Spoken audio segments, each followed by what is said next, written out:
Hey, this is Cassy Athena. I'm the CEO of Cassy Athena Photography, and welcome to Her Table. Now you see her. You are magnificent!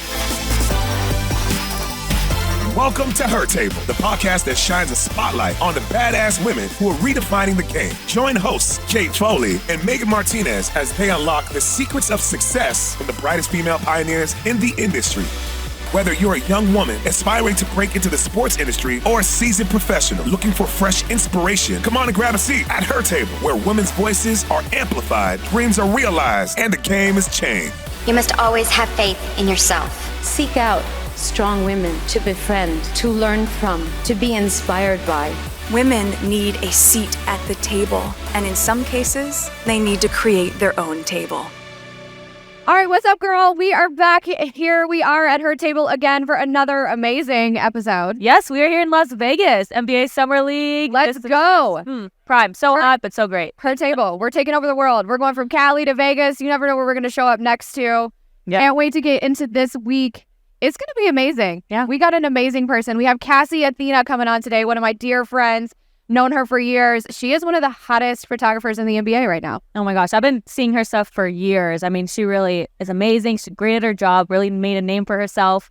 In the past, she actually graduated from California State University with a bachelor's degree in art. But now she shot campaigns for Under Armour, Jordan Brand, and so many more. She's actually in her own campaign for Foot Locker. We're going to get into that with her. She is dubbed your favorite NBA player's favorite photographer. She is what you guys see all over social media. You guys get to see the behind the scenes. Thanks to Cassy Athena. Let's get her on the show today. Let's kick this off in Vegas. Here we go. All right, so Cassy, I am so excited to have you on here at Her Table today. We have been friends for, I don't even know how long, like Years. a long time, like back before anyone cared about any of us. Back when like no one cared. We were normal people. We didn't have this podcast. You weren't killing it in the game. Like, I'm so excited to have you on here. I can't. And Megan was like, I can't wait to have Cassy on. I'm so glad to be here. I'm so thankful you guys asked me to come. So. Love it. Love it. Okay, first things first. In your bio, you are your favorite NBA player's favorite photographer. Break that down for us. So I got that title because a while back, somebody was doing an article about me at ESPN. And shout out Grady. And she was trying to think of a title for me. Yeah. And I was like, I don't really have a title because I don't work for a company, but the players, all like me. And so then when the article came out, that's what she titled it, your favorite NBA player's favorite photographer. And I was like, that's kind of a good description of what I do. So I kind of just put it in my bio, and I feel like it kind of like sums up a little bit of, I would say like most of the NBA players I shoot, like, even if they don't know me, they probably like my work and all that stuff. Like, we haven't met personally. So I feel like it's just kind of like a good overall description. See, she has like a really official title. And when people ask, like, what is my title? I'm just like, I don't know. I'm in charge of shit, but I don't know what. So I'm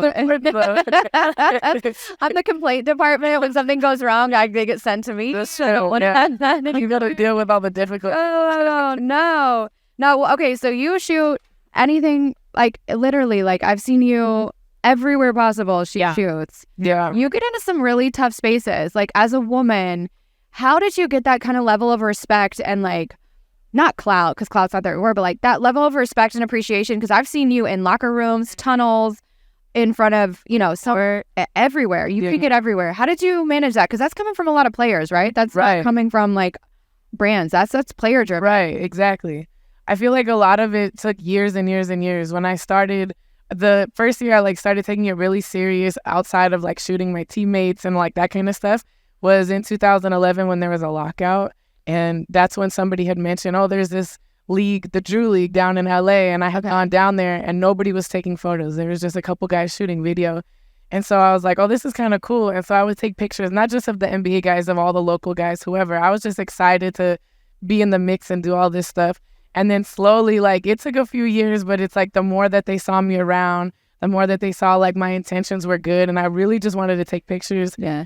It started off with like one of the first players was like Brandon Jennings. And he's like, hey, come to my flag football game. Come to my kid's block party here. Come to my kid's birthday party, my block party, stuff like that. And then as like one player started to trust me, it kind of was like the domino effect.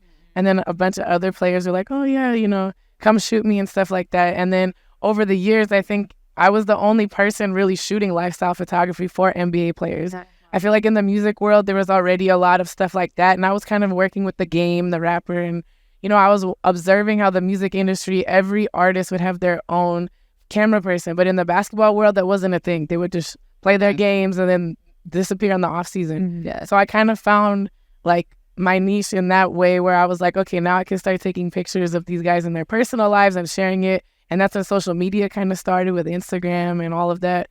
So I feel like it was just word of mouth, being a good person, following through with my word. Like I'm really big on like, if I give my word, I'm going to follow through, I'm going to do it. And I think just a lot of that happened.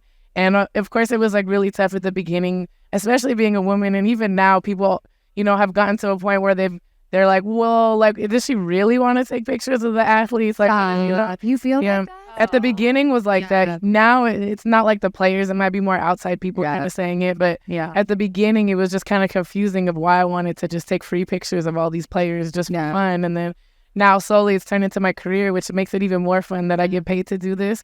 But I'm at a level now where I'd say like I work with players starting in high school now. Wow. So as they go through college and the NBA, I kind of follow them. So by the time they're in the NBA, I made friends with their family and their friends and everything. Awesome. So I think it's really cool that I've established that kind of trust and relationship, but it definitely took a lot of years. Is that like a lot of pressure though? Because that's like a level of respect that you can't lose. Like you can't fall off that pedestal. You fall off the pedestal and it's we've talked before with a couple guests about sometimes, oftentimes, especially in sports, like guys make mistakes, right? Like there are executives that make mistakes and they go in like, I call it the recycling bin. I'm stealing that from I don't remember what guest it was. Yeah, I can't remember. But it's literally like the recycling bin. They go in it, they bounce around for a little bit, and they come out and they find another spot. And I feel like for women, there's so much pressure of like, if you mess up, you're out, right? In male sports, like if you mess up, if you aren't exactly what you're supposed to be, like you're out. So I do you feel like that? Do you feel like there's so much pressure coming with the responsibility you have really to be in places that you are?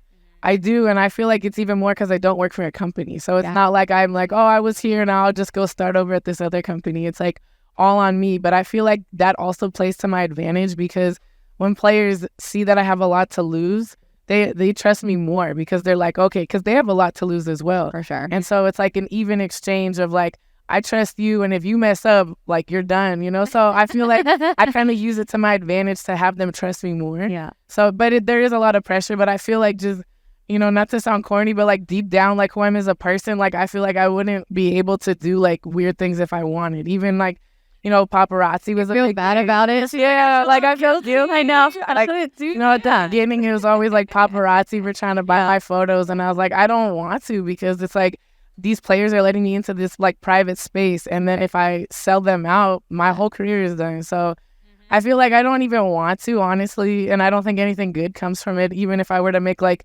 back in the day, let's say I was like, oh, I sold something to TMZ, I make some money, then all my connections are gone forever. It's not worth it. Not worth it. So, and I enjoy meeting people. I enjoy doing what I do. So to me, I feel like it's not as much pressure because it kind of comes natural to me. But when I do think about it, it is a lot of pressure. No, I didn't mean to make it. That's just not going to be like all in her head. No, usually there's so much pressure. Right. No, that's good. Now, did you always want to get into photography? Like when you were growing up and everything, or was that your passion? I feel like, so growing up, my dad would take photos of me and my brother just for fun to capture memories. Mm-hmm. So growing up, I always associated cameras with capturing memories as opposed to like a photo shoot or something. Yeah. So then, as I was growing up and I had little point and shoot cameras that my dad had or something, I would take pictures of the girls, like my teammates or like the guys team or just whoever at school. And so then as I started to go through the years, I was like, this is fun, but I can't make this into a career. I don't know how to make money off of photography. Yeah. And so it just so happened, like right as I graduated college, as social media started to boom, and I just started posting on social media. And now now social media, I mean, it's still like uncharted territory. We're still trying to figure out how to like navigate it. But the fact that you can make money posting stuff and having your own voice and all kinds of stuff, it's given more opportunity for all creatives. So I mean, I'm just thankful that I was like right on the cusp of like all this stuff happening with social media and photography. But before that, I honestly never thought it was a career option. I went to school for animation. I wanted to be like a producer on TV shows and movies, which I did actually work for a visual effects studio. Now we're here. Now we're on the other side. I know, other side, exactly. So, I mean, I feel like all of it, you know, it was just like my passion kept pulling me to do that. And I was working for a studio and I was trying to do that. Yeah. But every time I'd get off work, I'd drive straight to the nearest basketball game and take pictures. So I felt like over the years, like I'm trying to do one thing, but my like heart is leading me in another. So I'm glad that now I full time get to do something that I love. Yeah. But that's kind of how it started, just as for fun and turned into a career over time. I feel like that's become like a really common theme for us on this show of like, I feel like, I mean, I would go as far as to say every person we've had on this show has found their passion, like their passion, their purpose, not intentionally. Right. Like not by like design, like, hey, I went and did this. Now, I love that happens for some people, but I find sometimes the most magical moments are ones where you're like, I didn't even know this was possible. Right. And that's what I think is so important, especially for like young women to understand of like, ask women that you see, like, how did they get where they are? Where are they going? Like, how, what is it? Because you're not in school. Like, no one's in school being like, you can go be, a sports photographer, Cassie. Right. Exactly. But like now they have that option. Yes. Yeah. That's a class, like that is a legit probably class, like sports photography. Yeah. That wouldn't any of us were in school. So it's like they're already ahead, but it's like managing that. And like you talked about social media and like just sometimes I feel like I always remind everyone, social media is a highlight reel. Like it is. Mine's a highlight reel. Everyone's a highlight reel. Of course. And it's okay. Yeah. But it's at the same time, it's a way to connect and share. And it's been really weird to watch how fast that's grown, but then how much of a microscope that comes with. Right. It's a very big, like once you open Pandora's box, it's in there. We've been on trips together, Cassie, and like, there's a lot of behind the scenes stuff that goes on. And we talked about this with Allie a little bit, another guest, of like, you're in a lot of spaces. You can probably see a lot of crazy shit. Yeah. Like a lot of crazy shit. I mean, just in general, I mean, even like going back to stuff that you and I were working on, even back when I was like shooting stuff like at the very beginning. Yeah. It was like I would watch you have to deal with all the stuff behind the scenes. Whoa. Just to make everything run smooth, and it was like, to me, it was fun watching you. I mean, I know that you're like going crazy working, but like to me, it was inspiring to see you, and you were one of the few women in that space when I started, and I feel like that inspired and encouraged me too, honestly, because it was like at that time it was like 0 women around me, and then I meet you and you're such a boss, and you're able to like get stuff going and make stuff run smooth for one of the biggest players on the planet, and to you it looked so effortless the way that you did it, and then it made everybody else's jobs easier. Like I got to take pictures and enjoy what you were back there trying to. Okay, that's around and Cassie's like, I'm just gonna be over here taking pictures. Right. You got that cake? Yeah, like Steph do this, Steph do that. All right, I'll snap a pic. Right. Like to me, I felt like I had the easy job. How did you get that? That was awesome. Did you get that? No. What's one of the hardest things for you as you kind of come up through this? Mm-hmm. I mean, I think one of the hardest things is it's not consistent, and I think a lot of artists deal with that too, where I'll have like pockets of like, especially for me in the summertime, I'm like very busy. And I'm working every day, nonstop, seeing people I love. It's all exciting. And then, like, there'll be times where it's like a month of no work. And I'm just sitting around like, is this, what happened? And I think that's just like a normal part of the process is kind of always being prepared and like keeping your downtime to be productive as well, but also getting rest. I think that was a big part that I wasn't doing is like, I was like, oh, I have to be that girl that's at every event. And now I'm like, okay, let me get some sleep. Yeah. Let me not go everywhere. So, balance. In the summertime, I'll do it. Like I was up, I told you, till 4 a.m. last night taking pictures. And now I'm here, so, and working too. And it was like really cool because even like when I was at the club last night working and all the players were like, they see me with my camera and it's like the club's hiring me because they know the players want me to take their photos. Yeah. So, but when I see their expressions and they see me, they're like, oh my gosh, take my photo. And it makes it so much more exciting that like, I get to see that whole like reaction and all that. That makes it all worth it. But she seems like a little family, I feel. I know. Seriously. She has her own little family. Yeah. It's really big. Yeah. Yeah, it is. And I try to expand it to not just being like in the States. Like my mom's from Serbia. So it's I was going to ask, you just went over there, right? Mm-hmm. So tell us, like, what were you over there for? You were doing a documentary or something? Okay. Yeah. Oh, sweet. Yeah. Spill your puppy. Spill your puppy right here. There was the, so my mom is born in Serbia. I speak it, read it, write it, but I'm born here. And so there was somebody that I met recently, and he runs a basketball camp in Montenegro. Okay. Serbian, and he wanted me to come shoot out there. And then he said, you know what, you're Serbian, you've done so much for photography, like just in the world in general. We want to film a documentary and show like your roots, where you come from. So I went to Serbia. I got there early to hang out with my family out there. And then we went around to like the village where my grandpa's from and the village my grandma's from. Have you always wanted to do that? Or is that just like an opportunity that you're like, well, that sounds cool. I'm going to go do it. Well, I've been to those villages before. Okay. Yeah, my mom would send me every summer to Serbia. So I know my family. I was able to go over there and everything. But like this time it's like they were filming it. So I'm going to these small villages that, you know, people are coming out of like the, you know, their houses. Like there's like a whole camera crew on the street and it was kind of cool. You know, and I got to visit like the grave of my grandparents, which they lived in LA. I grew up with them. So, but it was kind of like bittersweet, but it was kind of cool. Like, hey, like, check it out. Like I'm bringing back the camera crews to show like like where I come from and my roots and everything. And then in Serbia, basketball is huge too. Yeah. And sports in general. But, you know, Jokic's just won the championship. I was going to say, you might have had a little help. I know Cassy is really important over there, but I think you might have had like a little bit of like a little co-pilot on that. Right. We have the tall jeans too. It's pretty tall over there. So, but yeah, I was out there for a couple weeks and I'm going back at the end of summer for a month. So I'll be out there a while. But I just love, you know, when I was out there, I got to see it was Red Star versus Partizan. And that's like two huge teams in Serbia. Wow. And while I was out there was guys that I went to college with playing on the team, you know, and I was like, man, we're a long way from home. And so stuff like that is cool that you could be like internationally and still run into like the American players. Yeah. Guys that maybe I met when they were in high school, college here, but they're overseas and they're great players too. So it's kind of international and I love being able to just go all over the world and have basketball families. So I love it. Yeah. So fun. How do you, there's so many photographers I see. Like you go to a game and there's like 50 of them on the sideline. Oh yeah. Right there. How do you differentiate yourself? Other than everyone reps her brand. I know. I'm taking cues off Cassy. I know. I saw that. I thought that was so We're behind the ball right now. Like, how do you differentiate yourself? Like how are you saying like, okay, I'm here and I'm going to stay? Because as you said, it's hard, right? Like as an entrepreneur, like it's busy, it's not busy, it's busy, it's not busy. How do you stay relevant? Yeah.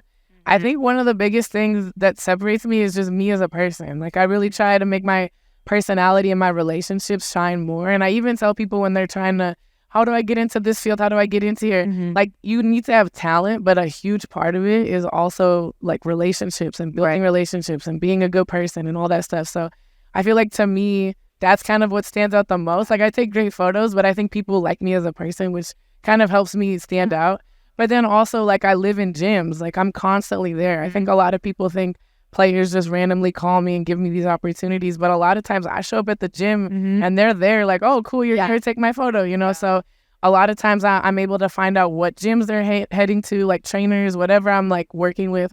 And then I'm able to shoot, you know, all kinds of content. You know, tonight I'm going to a party. I don't know who's going to be there, but I'm going to be taking photos of everybody. So it's kind of like that. I just try to find places to get in, take pictures. Like I'm kind of like a gym rat too, but just the camera.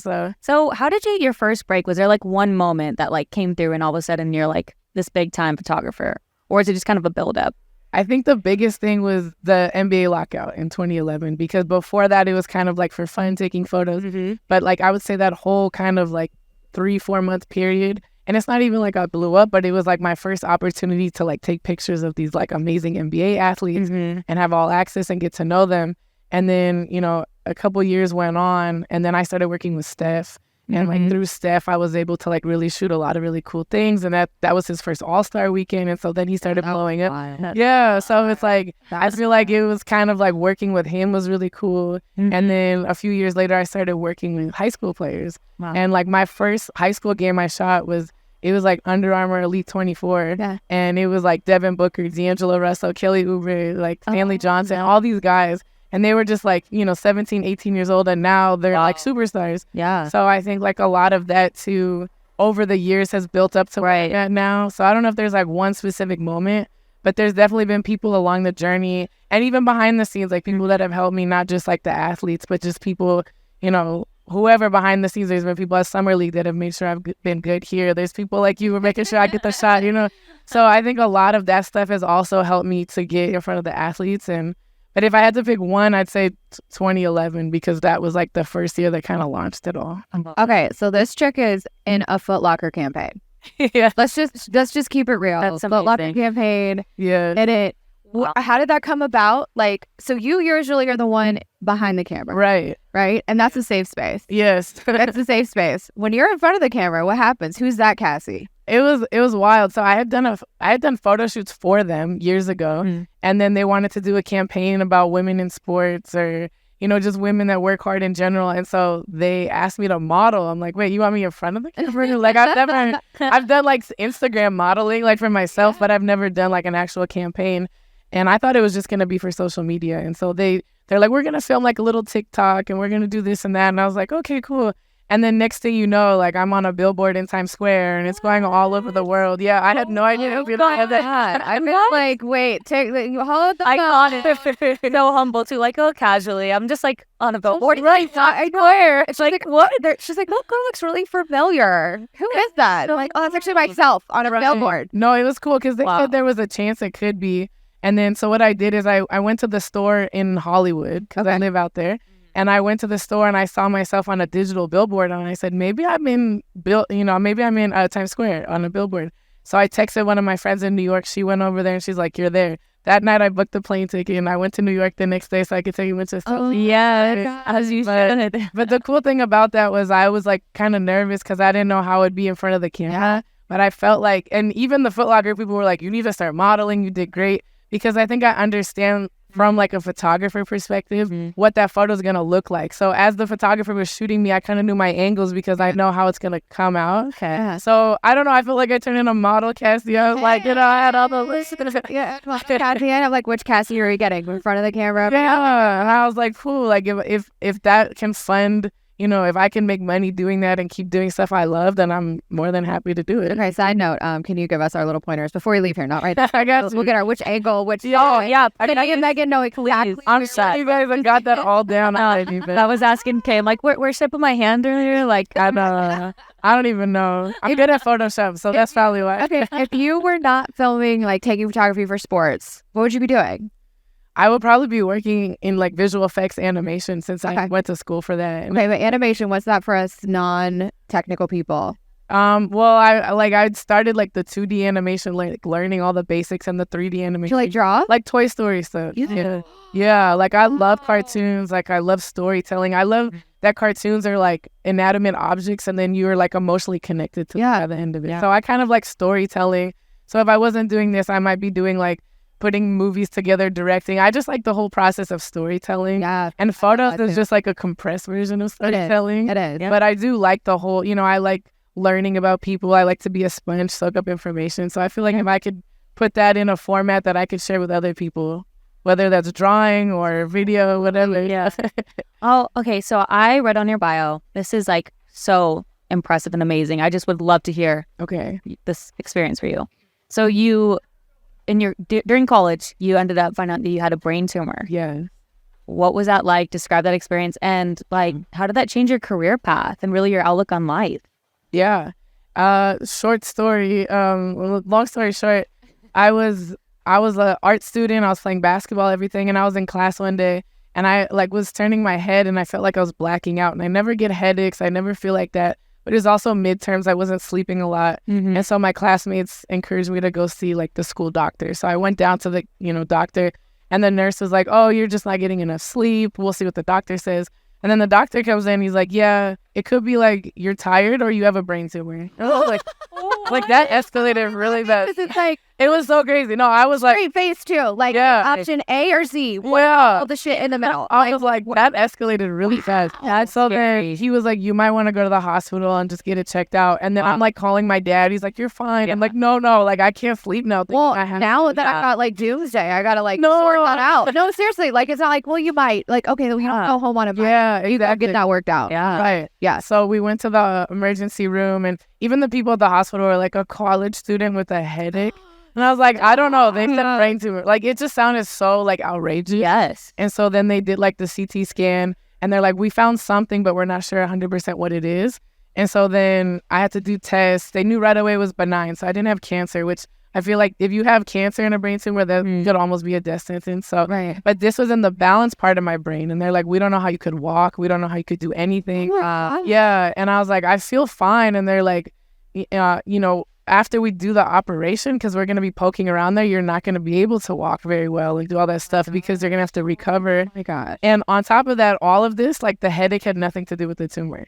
So they said like if you have a headache as like from a tumor, you would be like dead in a couple hours. So they were like the headache was from not sleeping. Oh my So I just felt like God was like, okay, like, you know, it was a very divine finding it, because I would have never gone to get like a CT brain scan randomly. And so then over the next few months, the only thing I'm thinking, I'm a college student. I'm like, I don't want to repeat another year of school. So like, I was like, it was February when I got diagnosed. And I was like, can I wait till July for the surgery? And they were like, yeah, because they didn't know how fast it was growing. They're like, but don't wait any longer. And I got second opinions, and everybody was like, yeah, we could get that tumor, but like, just, you know, get it out. Wow. So then in July, I had to get like almost all my head shaved. And then I went in there, and the operation is supposed to be maybe like 4 hours. It was like 7 or 8, because they ended up finding more. Just like, it was like the tumor, and then like my body had built like some kind of like casting around. And so they removed all that. And then when I woke up, it was kind of like, imagine spinning 10 times and walking straight, like dizzy like that every single day. And I was, because they had been poking around that part of my brain. But they were able to remove almost all of it. Now I just have to do like, you know, maybe like every 5-10 years, I have to do checkups and make sure I'm good. But it was just so crazy going through that experience. And I feel like the way, like how it started is like when I first got it, I was just going through the motions. I was going to school. I didn't know what was next. Wake up, do this, do that. After I got that, I was like, okay, I feel like God saved my life. I'm here for a reason. What's my bigger purpose? And then that's what kind of led me to start doing photography. Because before that, I wasn't really thinking anything other than like, you know, just whatever. And now literally every day I'm thankful. Even if I have bad days, I'm like, I'm just thankful to be alive. And that was in 2009. So the fact that, you know, all these years I've been here and I could have died. And then one really cool thing that came out of that is like a few years ago, like Drew Holiday, his wife, had brain tumor. And I was filming a day in the life of Justin Holiday. And he saw that in my bio, and he's like, why didn't you tell me you had a tumor? Like, you know, Lauren has one. We haven't told anybody yet, but can you talk to her? And I was like, I had never met Lauren. She's obviously an amazing athlete. I was like, yeah, I would love to. And so that night we were talking, and it ends up we had the same tumor, except hers was like on the other side. So it was like affecting her vision and her hearing.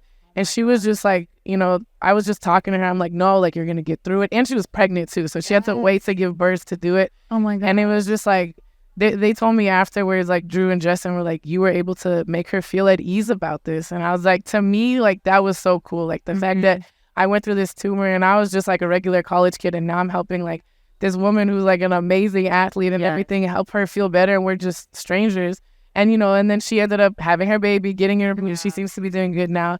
But it was cool that like that little bit of time we spoke, I was able to kind of put her at ease. Like, no, you got it. I had the same tumor. We were talking about all the details. Okay. I'm so big on the universe right now. I know. And I'm literally getting chills as we sit here. Because I'm like, okay, I know. you had that go on with you, right? Didn't want to be in sports photography. If you were not in sports photography, you would not have been shooting Drew Holiday. You would not have been able to help Lauren. Like, think of the dot. Like, I find life as a series of dots. And I never realized like how much you're just on it, and then you're like that aha moment of like, all the time, this is like all the time I'm here today. And then you're like, wow. And all that struggle where you're like, oh my God, like that, and you felt the weight. It was all for a purpose, of course. And then you get it, and now you're like, you were able to impact somebody's life. I always say like impact one person's life. I don't even care, one person. That's huge. I have done my job, right? And for you to take something so personal and share that with so many people, because there's Kenny Lofton Jr., who plays for Memphis. He had a brain tumor. Wow. When he was 2. Okay.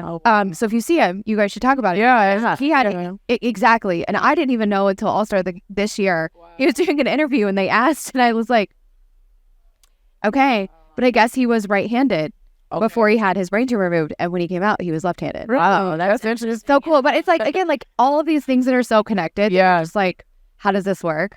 Okay, I want to get into like a little bit of the tea on this. Okay. Who is the best like personality to shoot? Okay. And who is somebody who has an opportunity to improve their performance? You like how I framed that? I was going to be like, that was really good. Shout out to whoever she says you have opportunity, okay? Isn't it? It's a good thing. Wow. On the spot. I mean, I was just thinking about this last week. Because last week I was shooting the Top 100 camp for the Players Association, and Andre Drummond was there. And it's like, Andre is one of those people that like brightens a room up when he comes in. And so, and I even told him, like, I love shooting you. So I would say like players that have more bubbly, outgoing personalities and like to be in front of the camera.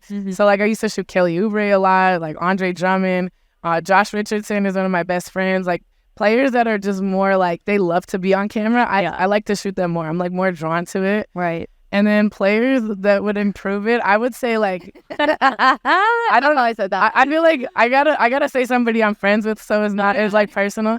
And the only improvement I would say is like some players they'll like let me take their photos, but then they don't want to post them. So somebody like Wesley, like I love Wesley. Okay, you can. Yeah. Okay. So like, but Wes is like, come shoot me, but then don't post anything, and it's like, okay, yeah. I feel like it's weird because I feel like the younger demographic of the NBA grew up with social media, and it's like, okay, it's just part of who they are, And then I feel like they're the older vets who, I mean, literally, it is that age group of those guys For sure. that are just like, yeah, I'm on it, I have it, but they don't really know how to utilize it or use it, and a little bit too proud to be like, I don't know, but I don't know. Like it feels awkward for them to post, like. Even I'd shoot Steph a lot. I shot him for All-Star Weekend like 5 days straight, and I think he posted one photo. Yeah. Like Steph, and he was like, I just like the memories. I'm like, I know, but now it's like a social media era. So You're capturing so many people's lives. I know. Like, it's actually really cool because you should write a book.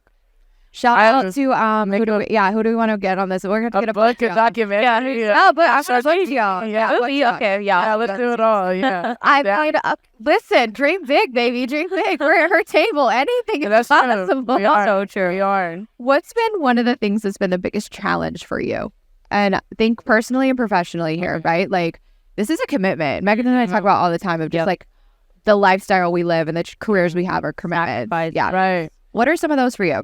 I think one of the things, and I've realized this more recently, especially during the pandemic, is I sacrifice a lot of my personal life.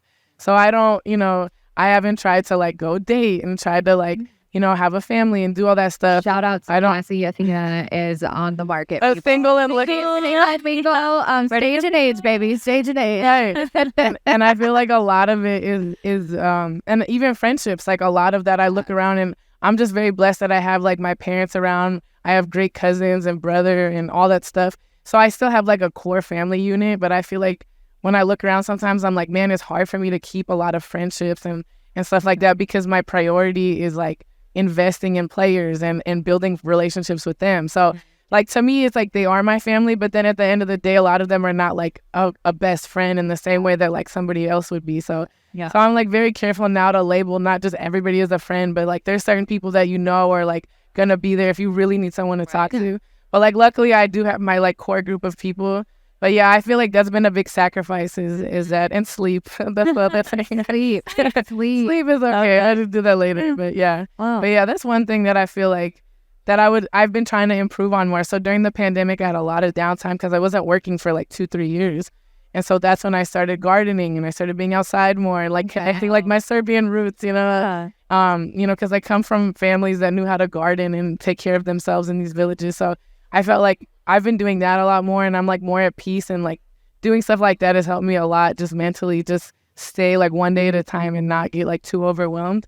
But honestly, like I don't regret anything that I've done. Like I love where I'm at and I love the people I'm, around all the time. I really do feel like when I go to these events, even though I'm by myself, it's like my family. Like you said, it's a basketball family, sports family. I've been shooting other sports now. Now I'm starting to have family in the boxing world, in the football world and all that. So it's almost like anywhere I go, I do feel like I'm not by myself. So yeah. What's like your favorite campaign you've ever worked on? You better pick one of mine. I better pick one of mine. I'm like, she's not here. What's the? No, I'm kidding. Okay, Kate made some good ones. Stay behind. I'm gonna have to do like a shameless plug for myself. So I like shooting players when they're wearing like my clothing and my Watermark clothing and stuff like that. So to me that makes it fun because I started putting my Watermark on clothes as like almost like a joke, and then on shirts. So that way, if you can't get my actual Watermark on a photo, it's like you kind of have it on a shirt. Yeah. And then the players just went crazy. Like, I need shirts, I need shorts, I need hoodies. And so I started like doing that. And then when I go to runs or I go to events and I see someone wearing it, it like makes my whole day because I don't ask anybody to wear it. I don't ask for shout outs, anything.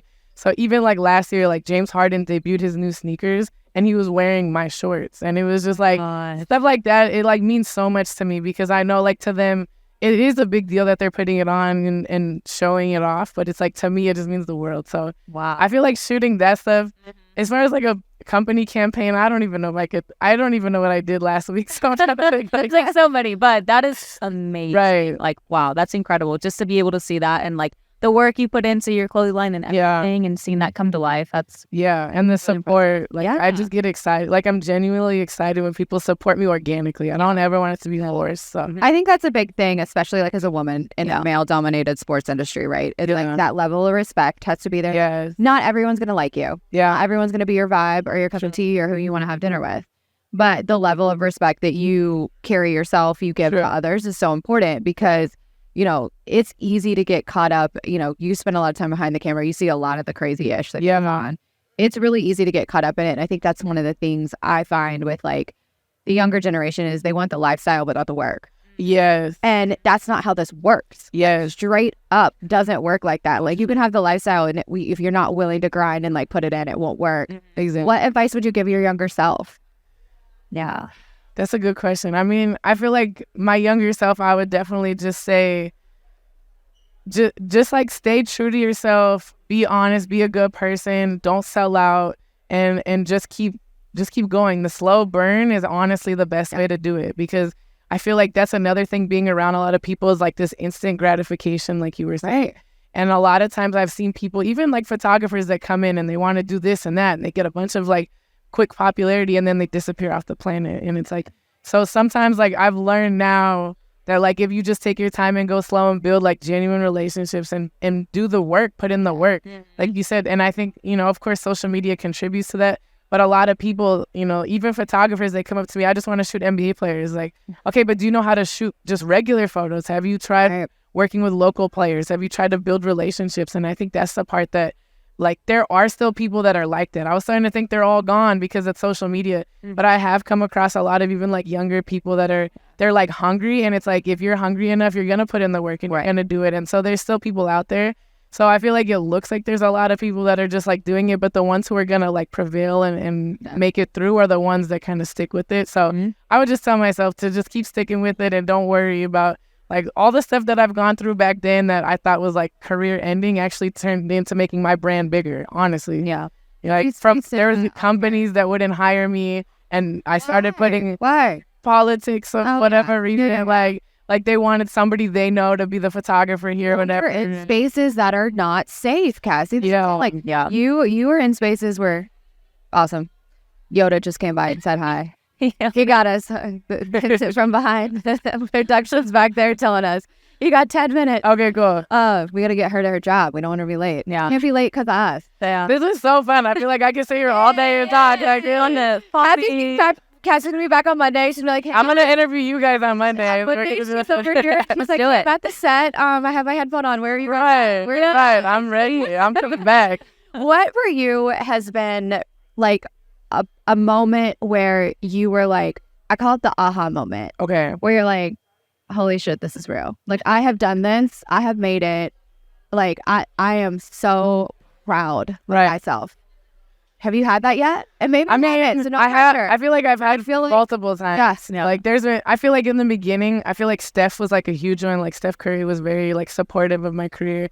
And anytime he would like make sure I was good in his space, so you be there making sure I'm good. Like those kind of moments was like cool. And then like later down the line, like when I ended up getting to shoot LeBron and like the very first time that I like interacted with him, he made sure that I was allowed to take photos, even though we had never met. He's like, you're good. Like you could take photos. And he posted them, shouted me out. I feel like those kind of moments are like, wow, like these guys can literally have anybody on the planet shooting them. Yeah. And it's like because of the respect level, like you were saying, I've built, you know, and that's a thing a lot of people have to choose is like, do I just want quick attention or do I want the respect? Right. To me, like I choose the respect. And like those moments make me feel like, wow, like this is crazy. Or just introducing my parents to some of the players is kind of cool. You know, I feel like that's kind of aha moments. Going to Serbia like a few weeks ago, I felt that was a big aha moment. Amazing, yeah. And so I feel like I always have those moments. I feel like it's never just one. I feel like you constantly every day should look for something that you're grateful for, even if it's just to wake up and be here, you know? Hey, I say that every day. You know, like, what's that Tiffany Haddish interview? She did this like a meme and they're like, how are you? She's like, I'm rich, I'm great, I'm glad. I'm here, like, cool. I'm just living my best life. Right. I mean, I think, you know, it's fascinating for me to watch women, especially you as a friend, like just thrive.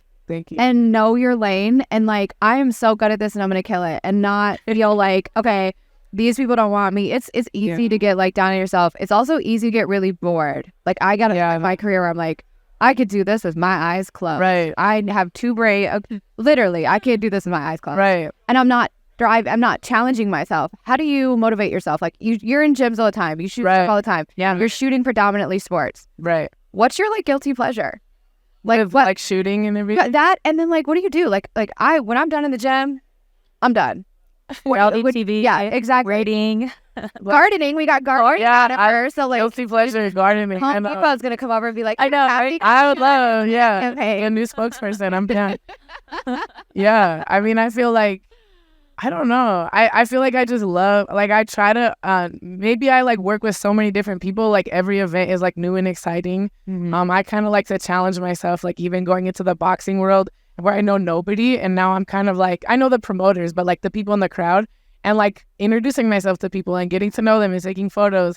I like stuff like that, like stuff that kind of gives you butterflies or like, okay, I got to go out here and do this. Am I going to do it? That come from? That always comes out. Yeah. And then in my free time, like I love like to work out. I like going to the gym. I like to garden. I like to hang out with my family. I like to travel. I feel like I travel a lot. So learn languages, like just build relationships. And I feel like there's so many people that like I never really get bored because I'm constantly working maybe with like so many people.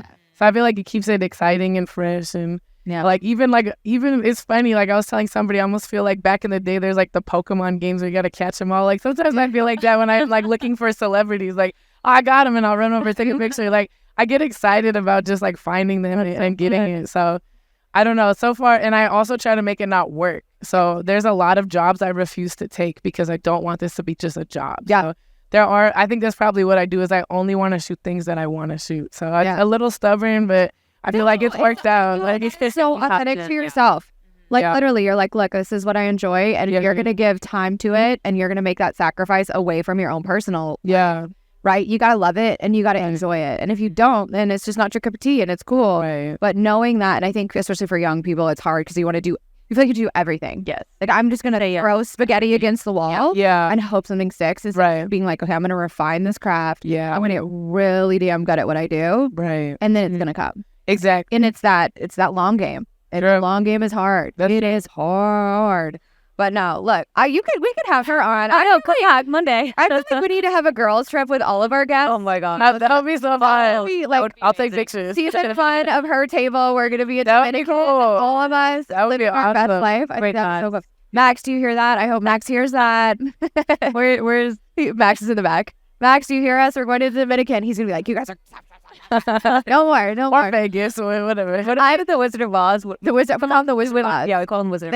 Oh yeah, in our ear. So yeah. Okay. It's like the voice box that's it's in the corner. That's so bad. Okay, we're gonna wrap up this with a this or that. Okay. Okay. So, and this is for like fans to get to know you more. Okay. Okay. So quick answers. Don't think about it too hard. Okay. Sneakers or stilettos?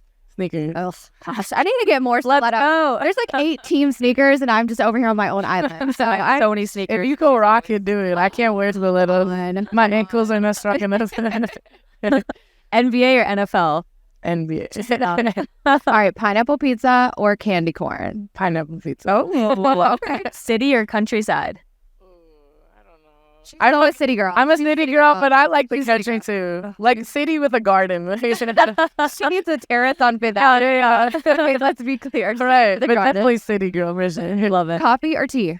Coffee. Okay, Kate and I love this. Scuba diving or skydiving?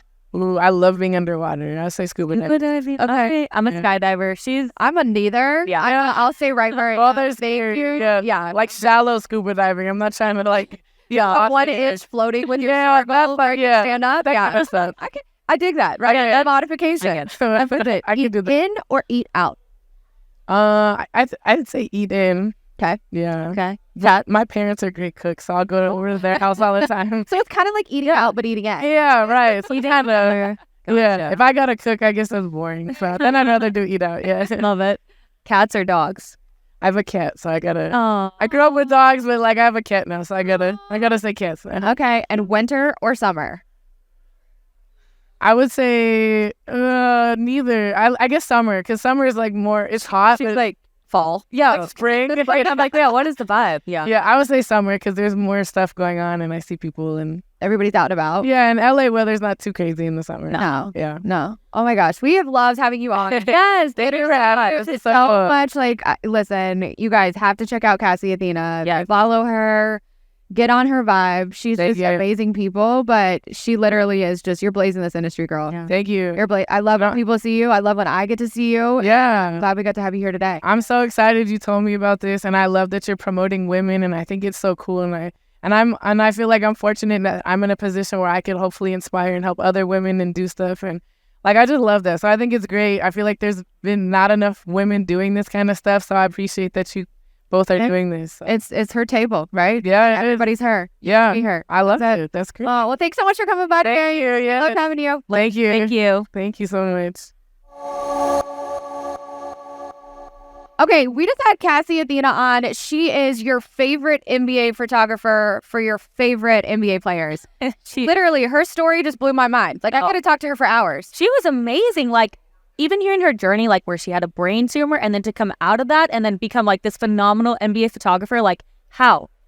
She's amazing. Good. And then I thought it was really interesting when she talked about how she didn't even know she was going to be in that Foot Locker campaign. Like, she didn't even know. She didn't know. Her friend showed her whole campaign in New York, and she hopped the flight from Cali to New York to go see herself in Times Square. Wow. Can you imagine that? Like, No. seeing yourself, oh, hey. I mean, I guess she probably has some stuff like shot where she's like, okay, it's her image in Times Square. image, right. But But her, her herself. so That was so cool. It Yeah. was so cool. It was really cool to hear her talk about how she loves shooting players with personalities. It allows like us as fans and consumers to be able to just get to know players more. Right. Right? Instead of they're just a player you see them on the basketball court. She really kind of dug into like what storytelling is for her through a lens. Yeah. She's from Serbia. Yeah. Shout out Serbia's Let's loving like famous people right now. I think they got a couple of them on there. A really big tall one. Yeah, they do. Jokic, yeah. I mean, I think Cassy might be more famous than him in Serbia. But it's really awesome to just see women who, she didn't start out in this. She wanted to be in animation. Yeah. She loves cartoons. She wanted to like make cartoons. And here she is telling stories through photography in one of the biggest stages in the world, the NBA. So amazing. Magic. Imagine seeing James Harden walk in with like your Watermark shorts that you spent so much time. I know, I'm kind of disappointed though. She didn't bring us any swag. So Cassy, I'm shouting you out right now of like an opportunity for you to get better and bring us some Watermark swag so we can hype you up. Yeah, I want to rep it. Right? Hype your bestie up, right? Hype your bestie up over here. Well, thank you guys so much for joining us. We loved having Cassy on. We hope you loved it as much as we did. Make sure you guys share it, send it to your friends. Yes. We love having you guys here at her table. Thanks so much for joining us this week. Like and subscribe. Here we go. Her table.